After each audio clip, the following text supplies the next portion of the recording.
All right, everybody, welcome back. Another edition live at Drew's house. Hope everybody is doing okay. Hope you enjoyed your Labor Day and your Labor Day weekend. Got some pretty nice weather, actually. That's kind of a change over the last year or so during the holiday weekends. But I hope you all had a safe, good weekend, and back to work we go here as we move toward the fall. Very exciting. All right, my guest is locked in and ready to go. Going to bring him in. One of those local heroes that we have around. Conor Clancy joins us from the ever popular Clancy family in Newburyport. How you doing, sir? Not bad. Thanks for having me on. You got the Forest Fire, Massachusetts D5 Forest Fire hat on there. You're Newburyport Fire, and you just got back from quite a trip. I know you must have seen some stuff out west. Tell me a little bit about it. Where were you, and what was it like? Yeah, well, like I said, I'm on Newburyport Fire. I've been on 7 years or so. And then about 5 years ago, I took a second job as well. It's a seasonal forest fire job with the Department of Conservation and Recreation. So I work March to October with the Forest Fire Office in District 5, which is basically Essex County. There are 13 districts throughout Mass. And then through that, I got on the wildland crew, which basically goes out west every year to help battle that. So we got deployed, I think it was August 15th now, to Montana originally. And then we spent some time up in Idaho in the second half of the assignment. We did 3 fires. We were gone 22 days. So it was 14 days on the line working with some travel days there going out back in, just got back on Saturday. So. Well, welcome home. We're glad you're home safe. Talk about that on the line a little bit, because I mean, that's some scary stuff, right? I mean, I know you kind of say it casually, but everybody who I've ever talked to who has gone out and battled some of those things, they have a mind of their own, those fires, right? Yeah, pretty much. It's I wouldn't say it's scary for me, but it's something that's got to be respected. So we train a lot, both in state and with the crew, so that we make sure that when we do go out, we have the proper training to handle what we need to do and get done. But yeah, on the line is pretty good. It's a lot of work. Every day is different. Every assignment is different. It changes just as quickly as you would expect. Looking at some of the videos and stuff and pictures from out west, it's a little different from Massachusetts, obviously. Yeah. But like I said, we do a lot of training to make sure that we can go out there and do what we need to do. All right. Obviously, you're all as trained up as can be. I get that. But sometimes, I mean, you must have some moments where you're like, what did that fire just do? Like that was a little different. Yeah, it's definitely my very first trip, going back 2016, I think we got deployed to actually British Columbia, to the Elephant Hill fire, which ended up chewing up over 500,000 acres. And that was my first real experience seeing a Western fire, West Coast fire. And it's something that until you see it firsthand, you wouldn't believe it if you try to explain it to people. And but it's pretty crazy. It's definitely something a lot different from what we see here in Massachusetts. We see it on a smaller scale here, but out west, it's just a different animal with the fuels and the topography and stuff like that. So you guys did Montana and Idaho. What was like unique about these fires? Was there anything that was like specifically tricky to these fires? Yeah, well, actually, so we did 3 fires total, and the first 2 were actually on reservation land. So it's a little trickier when you're on reservation land. But the terrain out there, period, is something that we don't have here. The West Coast crews always joke that when the Eastern crews come out, we're coming from sea level, and while they're working at 6, 7, 8,000 above sea level on a normal day, and we're going out there and trying. So it takes a little bit to acclimate to that, but that's number one, is the training, making sure you have to make sure that you're all set. What you're put your body through in the next 14 days, feet, train, hydration, stuff like that. It's hot out there, obviously. First couple of days were like 100 plus. It's a different heat though, with the humidity so low out there, so dry that it hits you a little different. So it takes you a couple of days to kind of get acclimated and get into it. Why the Pats always struggled in Denver, right? You got to get back. Yeah, exactly. That altitude, man. See, you're a football family. You guys know these. Big football family. I know. I was trying to catch updates on the Mac Jones stuff when I was out there. I didn't have much cell service, but when I did, it was always fun. The West Coast guys. The West Coast guys weren't helping you with that, huh?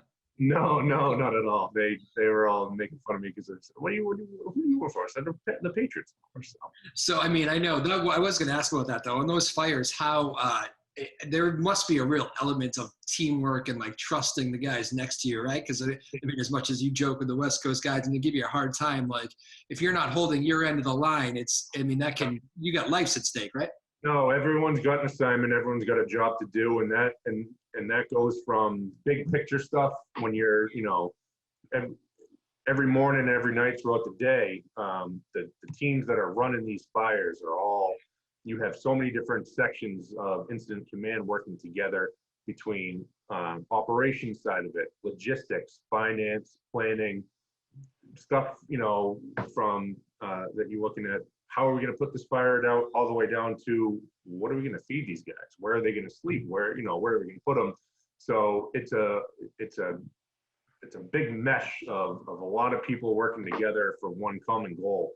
So that can be, we go out as a 20-man crew from Massachusetts. We're a Type 2 IA, which is a Type 2 initial attack crew.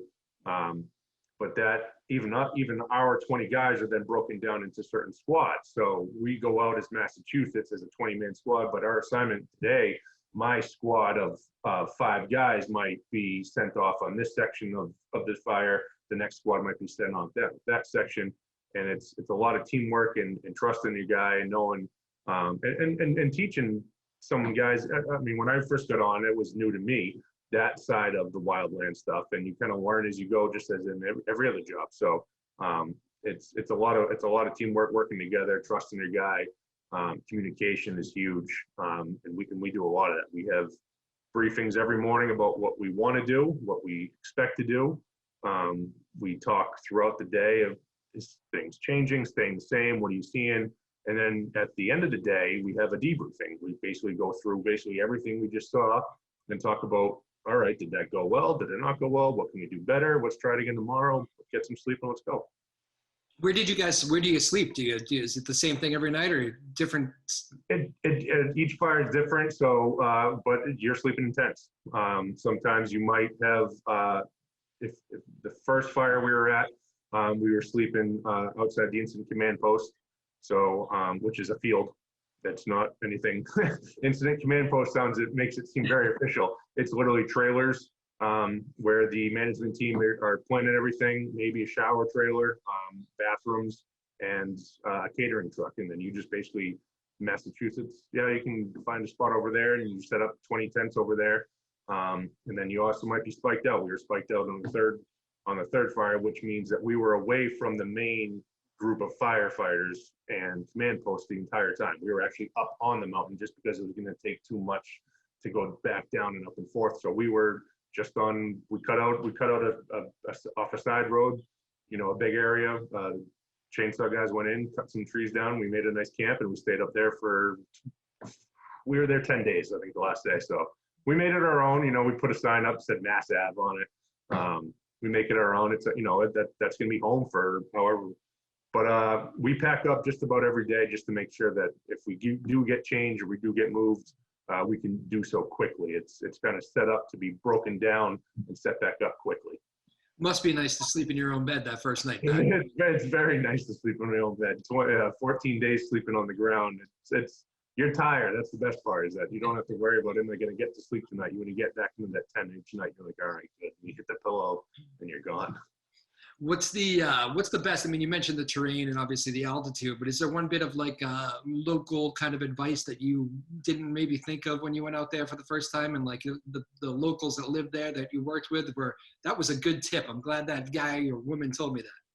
Yeah, it's your feet, man. It's your own butt. You take care of your feet. Was the first thing that I got taught of, and I was like, all right, laughing, like, yeah, all right, I'll take care of my feet. No. You 2 pairs of socks every day. You change out the top one every day, and you leave the bottom one. You flip that over, and you just kind of go in a rotation. But you make sure if you get a blister or something like that, you take care of that like the instant you can start feeling it get hot or anything like that. It seems trivial, but the feet, I mean, you're on your feet hiking, 5, 6, 7 miles a day up, I mean, terrain like this, it's not flat. So if you got to take care of yourself first and foremost, and I remember going out there and someone that, yeah, obviously I'll take care of it. No, make sure you do. So. And just so people know, when you're talking about on the line, I mean, you guys have hoses up and you're literally just walking up, attacking these fires, right? Sometimes not even hoses. A lot of times not even hoses. The point is that these fires are just in such inaccessible areas that, we might be able to drive the doe. They'll have another part of the fire is, heavy equipment coming in with dozers and trying to cut, a fire road in, but that also might be our job as well. They basically might just tell us, hey, there's, go cut a path through right there. So it's all wood, it's all forest. So Sawyer's going ahead of time. They're going to cut first. We're going to come in behind them digging. A lot of times it's not with water, at least right away. Initial attack is not with water. Technically, you can call in buckets from helicopters, and we do a lot of that. And we'll set up hose lays behind us as we go. Once we establish that, a water supply, but there's not a lot of water out there usually, and there's not a lot of roads. So literally, this is a very amateur question, I know, but when there's a fire burning and you cut through, the goal is to stop giving a path that literally would stop the fire, that stops the fire from feeding on something, right? Correct. Basically, you're trying to take away the fuels that's going to burn. So if it gets to a point where it has nothing left to burn, it can kind of stop or even slow down, because a lot of times these fires are burning with such intensity that they might jump over. But at least you're going to give that at least a quick initial stop to kind of, regroup and get some water in there. But it's a lot of times it's just trying to cut a hand line in. We did that a couple of days there, where we're just Sawyers are out in front of us, the chainsaw guys, we call them Sawyers. They're cutting all the trees down, making sure that the area we're coming in isn't going to have fire damaged trees that are going to be dropping on us. We call them snags. So they're our front line. They go in ahead of us, and then we're digging in behind them. Newburyport's own Conor Clancy joining us, coming back from Idaho and Montana, helping try to stop these wildfires out there. That work sounds, you're a laid back guy. You seem very in control. That work sounds chaotic as can be. You got chainsaws, there's fire burning around you. I mean, does it take that sort of demeanor to get through this? No, not necessarily. I mean, we're just like everyone else. We got all types of guys. We got the guys that are high strung, guys that are laid back, and guys in the middle. Don't give me the high strung guy in that environment. No, it's the main thing is I think everyone's focused on they understand that there's a job that's got to be done, and we got to get it done. I mean, there's nothing else there. A lot of times we're not. We're protecting homes and towns even. These are people's, livelihoods that if it gets past us, it's gone. So we take immense pride in that. We take immense pride in representing Massachusetts and the Department of Conservation and Recreation. We have a very good reputation, I think, going out there a lot of years. So you want to make the guys that used to be on this crew ahead of you proud. You want to make, the guys that are coming to come on after you. So it takes all types, just about everyone else, and it's fun. It is fun. I shouldn't say it's fun, but it is. I enjoy it. I wouldn't do it if I didn't enjoy it. I get the whole taking the pride part in it, but even beyond that, there must be a sense of and that's a good firefighter water jug. Can we see that again? That is fantastic. Yeah, that's a big one. My wife makes fun. My wife is running the Boston Marathon. Hers is actually a little bigger these days, so I'm getting her. Gotta stay hydrated. My little coffee mug of water. That's right. What was I saying? No, but you mentioned pride, and I just think, but even beyond that, there must be a sense of, like you said, I mean, responsibility. You're talking about towns and houses, and we've seen some of these fires do devastation in years past in California, and that has to cross your mind when you're out there, right? It absolutely does, and we kind of remind ourselves, every day that why we're out there, and you'll see it too. There are some times where the nearest town might be evacuated or just coming back from an evacuation notice. And they're, every time they see you, they're waving, cheering. which is nice to see. And it kind of, it's a constant reminder that, this is why we're doing it, and what it means for people, because, we're going across the country, but, this could be our house if, I'd want, some people out there like us, hopefully, if the roles are reversed. You get that sense from those guys that you go help out there too, when you arrive and they're kind of like, you know what, this is cool. Like finally there's a lot of the help that we needed. And do you get that feeling of like deep breath maybe from those people that you're helping out? Yeah, you do. It's nice. This was different, and I should have answered this. Something different about this trip. This is the first time that we drove out in Department of Conservation Recreation trucks. So normally we fly out. We'll fly to whoever the incident. We'll have trucks waiting for us to work off of for the 2 weeks we're there. But we actually used our own vehicles this year. So we drove across country. We drove out to Montana and then on to Idaho that second half of the trip. And everywhere we went going across country, people are doing double takes. Massachusetts, what are you doing in Indiana? What are you doing in Ohio? And said, no, we're on our way out there. And so it was even more this year. Than I can remember in years past of people just kind of reaching out and saying, hey, thanks for coming out, which is awesome, which is what we're there for. It makes us feel better that that they're there. I mean, I know you say you guys are all so trained that you try to avoid those scary moments, but is there one, doesn't have to be from these fires, maybe just over your career where you've kind of said, that one almost got us? That's I mean, there has to be some moments like that. You guys are in these tough environments, right? Yeah, there's some stuff wrong, like you said, just because we plan on something in those morning briefings, all right, this is how we want it to go. This is how we think it will go. And sometimes it goes, the bad way. Maybe not the bad way, because the bad way would be hopefully something worse, but, it just doesn't go as the way we planned. My first trip, there was one, like I said, the dozers were out ahead of us. Chainsaw guys? No, not even. I'm talking like bulldozers. Okay. The bulldozers were out because they wanted to cut a big wide path. They were calling it the highway to try to slow this fire down. And we were behind them, plumbing line. So basically, we were taking all the hose and connecting it all the way down the line, following them. And the fire beat the dozers there and jumped over. So now, you got fire kind of on both sides of you, which is a big, watch out point is that you never want to be in an area where you have unburnt fuels between you and the fire. You always want to have that break. I know I'm throwing a lot of, terms up, but you always want to have something there to protect you. And a couple times on that first trip, the fire was so intense that it jumped. And there was a couple times where I go, okay. And like I said, it was my first trip too. And I was like, all right, this is legit, and this is this is the stuff you read about. There's always a couple times here and there where things maybe don't go the way you plan or the way you want them, and it's all about, all right, and that goes back to your training and your briefing and communications. All right, it didn't go the way. How are we going to fix this? How are we going to mitigate it? And how are we going to go from here? Because you can't just stand there and kind of go, uh-oh, what do we do now? No, you got to have a plan for it. So there should always be, a plan B, a plan C, and then hopefully never have to do that, that last plan. You gave us a good insight on the feet, keep the feet in good shape. I want so many of those, and maybe it's the media pictures and they look for those, but is it true? It seems to be like when you get in the mix of these fires, you kind of get like the ash face and like. Oh yeah, it's dirty. It's a dirty, it's you're working with, if you're working in an area that's already been burnt out and trying to mop it up and put out the rest of that fire, or you're just going through brush anyway.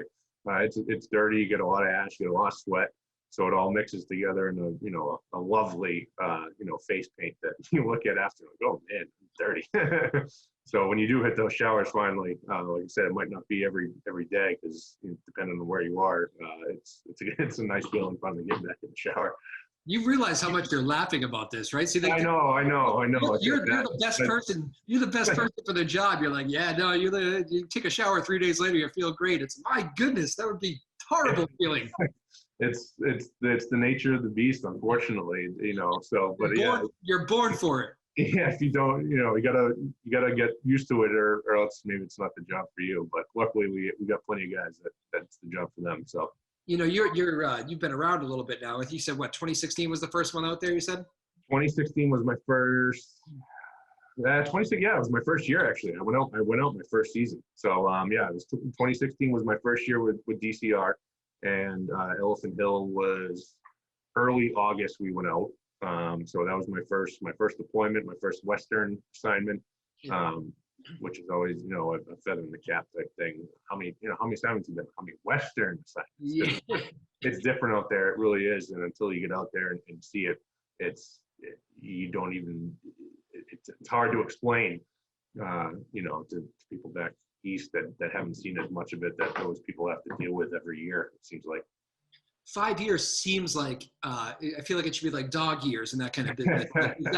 Is that kind of viewed that way, or are you out there with guys that have been out there for 25, 30 years? I don't even know. There's a mix. We have a 20 man crew, and it's not always the same crew. We have a nice pool to pick from that are that we have a lot of the same guys that go out every year, but personal reasons, you might not. I actually had a family wedding, which if we had gone out not a day earlier, I wouldn't have been able to go. So, but there's mixes, where you got the crew bosses and the senior guys who have been doing it 15, 20 years, 25 years maybe, and who are on their like 15th, 16th, 17th assignment. And then you have new guys every year. The point, another aspect of this is keeping this crew, fresh with new guys that will, can continue it going forward. So you can bring a couple new guys every year to keep that going and kind of coach them up, and they do a great job, and they a lot of times they end up kind of getting into that rotation where they're going out again the next couple of years. So what's it like when you come back home? Do you get do you try to keep it like low key? Is there like a town parade, or is it just family? Oh God, no! I wouldn't want to do that. No, it's good. It's different. I mean, when I first went out, I was just married but no kids. But now I got 3 little ones now, so it's exciting to get back to them. They're trying to explain to a 3-year-old, why you were at work for 3 weeks and didn't come home. But it's low. It's pretty low key. I just want to get back home and see the kids and make sure everything's good on that front. And it's good. The guys at Firehouse, they did a great job of covering a couple of my shifts for me, so it was nice. That must be. It must feel different to you being out there with 3 kids, though, right? I mean, I wonder. It's different. Yeah, it's different than the first time around. It's. Checking your phone, not much service out there, but every time you check your phone, maybe you got, my wife would send me a picture or something like that, or maybe sneaking in a FaceTime, a week or so in, in some downtime if that could happen, and seeing their faces. So that's good. It's different than the first time I went out, certainly. How old's the oldest? 5, 3, and 1. So how about like the 5-year-old? Do you let him or her?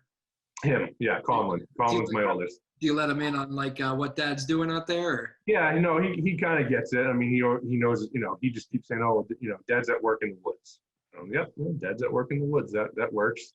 So he gets that. He obviously knows I'm a firefighter and stuff like that. So yeah, that was the other thing. He wanted to see the fire when I FaceTimed him. I said, I'm not here right now, buddy. But he's like, well, where are you? So. That'll be good. In 5 years, you can show him what you were actually doing, and he can go, yeah, exactly. Oh my goodness. Man, again, Conor Yeah. Clancy joining us just back from out west fighting those wildfires, doing unbelievable work out there, representing Massachusetts well, which it's interesting to hear that you always try to represent the people that came before you too. That's it's a big thing. It's a point of emphasis that was pressed upon me when I first joined, that it was not it's not something that those guys ever took lightly. Was all right, new guys coming on, they wanted to make sure that they had the right mindset and attitude, and they want because it got pressed upon them. It's just one of those things that's kind of snowballed over the years. So we, like I said, we have as an Eastern crew, like I said, an Eastern crew. We have a fairly decent reputation, and that's a tribute to them. That they set that standard, and we want to make sure that we meet that every time as well. Obviously, it's a brotherhood. You guys are always looking out for whoever's on your right or left. But do you ever see like maybe is there ever a young person maybe making that first trip out that you made 5 years ago with kind of that look of fear in the eyes, like, oh, what am I about to get into? Like, I'm sure there's going to be some level of calming down the youngins a little bit, right? It's not so much fear, but it does when you're first there, it's because it gets talked about a lot. We talk about going on a lot, so all these guys they get hyped up in their head. But I wouldn't say it's fear, but it's just it's showing them, all right, how it's operated. How to just do simple tasks and then work your way up to the big one. They have the training for it. It's just a matter of all right, this is it, let's go. We'll show you how to do it, and they do a great job of falling in and pulling their end. I've never seen a Western wildfire with my own eyes. What is the one thing that I just would never believe? You won't even tell me because you wouldn't believe it if I told you. It's actual fire. It's just the sheer size, volume, the sound. Yeah. It's hard to describe when it's going bad. And bad, I mean, the fire's really cranking. Just the size of it, the power of it. It's humbling. It's very humbling. It's hard to explain unless you see it firsthand. Give me more about those sounds. What does it sound like? It's a roar. It's a roaring sound that you just it's hard to duplicate. It's hard, you hear it, you know it once you hear it, and you kind of do that at first, and then like, all right, that's the fire. It's coming. Man, I can like picture it, but I can't picture it. It's like one of those. Yep. No, it's something that I can remember my first and set obviously all of them, but it's something that sticks with you once you see it, once you hear it. Well, thanks for going out there, man. I appreciate it. Some amazing work you did and all your crew, and again, we're representing Massachusetts. Well, we always end the show with a minute of rapid fire. We completely go off the grid. You want to do it? Go. All right. I think I know the answer to this one, but favorite sport? Football. Favorite player?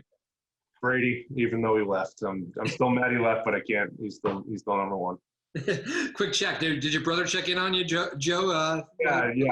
He checked in on me a couple of times, so he always wants to know what's going on. Is he still coaching at? This is his time of year, right? Yeah, he actually he hung up the coaching clipboard this year. He's back. He's working out of his degree, but no, he hung him up. Unfortunately, I'm happy for him because he's moving in a path that's going to be really good for him. Cool. Very good. What made you want to be a firefighter? Was it something you wanted to do from a young age, or? I can remember being as young. I got a fire truck when I was probably like 5 or 6 years old. I can remember it was a ladder truck. I used to set it up next to my bed at night. It had a ladder on it, and I'd set it up and point it at my face so that if I caught on fire at night, then it would put me out. It was something I always wanted to do. First thing you did when you came home? Had a beer. Had a beer, man. What was the first meal? Pizza. Yeah. Is that something like, what kind of meals do you get? What are you eating? What's the favorite meal out west? It can vary depending on the caterer. Some places it's bare bones, and it's you get 3 square meals, that's for sure. And they joke, but they do give you plenty. They'll breakfast, lunch, and dinner. You get a lunch bag to take on the line because obviously you're not going to break for lunch and come back. So I've had some good meals. They had ribs there this year. They had the catering truck did a rack of ribs that was like this. It was awesome. It might have not been very good after 14 days. Maybe I'm just biased, but that night we had it, man, it was excellent. A party by the wildfire, is that right? Yeah, exactly. What is so you did pizza and beer on the return home. I think that may be my go-to meal as well. It's very interesting if I was away. Very easy. I'm very doesn't take too much to make me happy. Final couple, favorite musician? Billy Joel. Billy Joel. Yeah. Favorite venue in the world for sport, concert? What's your favorite place to like see an event? Uh, at like stadium, Could be, yeah, anything. Gillette. You can't beat Gillette. I've had so many awesome games at Gillette. When that place is rocking on like a Sunday night, snow, cold, maybe even snowing. Yeah, you can't beat that. That's Newburyport High is close. Friday night when you're in high school, Newburyport High is not. I know everyone's got lights now, and they all, everyone plays Friday night games, but it wasn't like it was Newburyport was the one that put that in the area. Yeah, I'm hoping most of those kids have a normal football season. I know, man. I hope to God they do too. Normal everything, really. I mean, all those sports were impacted. It's been a tough go for them. And actually, that's one more quick question I do want to ask. What has firefighting life been like in a pandemic? Because I know it's you're still going to work every day. You're not one of those jobs that can work from home. My wife is a nurse. I'm a firefighter. COVID changed nothing for us schedule-wise. We work the same amount of hours we did before. It changed a lot of how we interact. Obviously, masks are given. Even on this trip out west, while we're working on the line, as a crew of 20, we didn't need them. But anytime we're interacting with other crews at the incident command post or traveling, that was all full COVID protocols. There have been a couple incidents on other fires out west where whole crew, it's gone through whole crews. The Calder fire in California, which is the one that's really cranking right now, they just had hit a couple crews that they had to send home because it went through a couple of the guys on the crew. So it changed quite a bit. It's obviously something that's changed for everyone, but it's something obviously that made it way different this year, especially with going out west and traveling. And thank you to your wife. What's your wife's name? Phelan. And thank you for her service as well. Thank you. Horrible year. And that, I would imagine too, that is like, you guys are out there fighting these fires. And I know what it must be like, where like, can we just get no mass at the moment, please? I got this other issue on my hand. Yes, it very much so. It very much so. You don't take this thing off finally.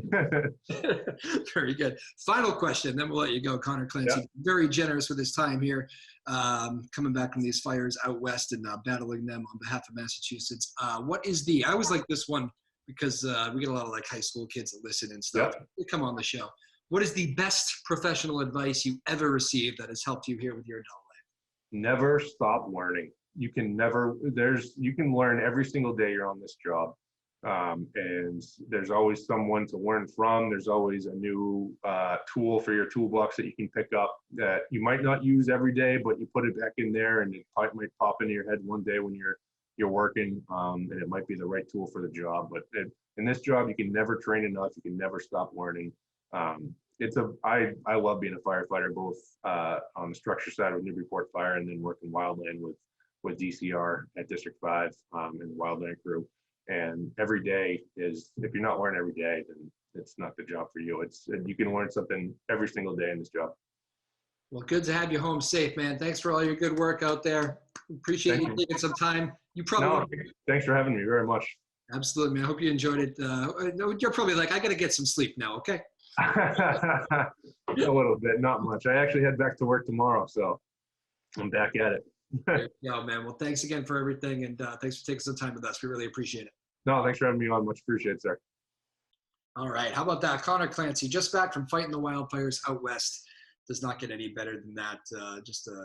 Those guys are heroes, man, and women who out there and fight those wildfires. They are nothing to joke about, as you can tell. You can tell you got kind of every personality out there. He's the laid back personality. I bet you need a good mix of laid back because that is some chaotic, stressful environments at times. So, but Conor Clancy, thank you so much for joining us, and thank you for helping out west, and good to have him back home safe and sound, and all the rest of the Massachusetts crew that has returned. That's how we begin the week here. Live at Drew's house, another edition. Peace.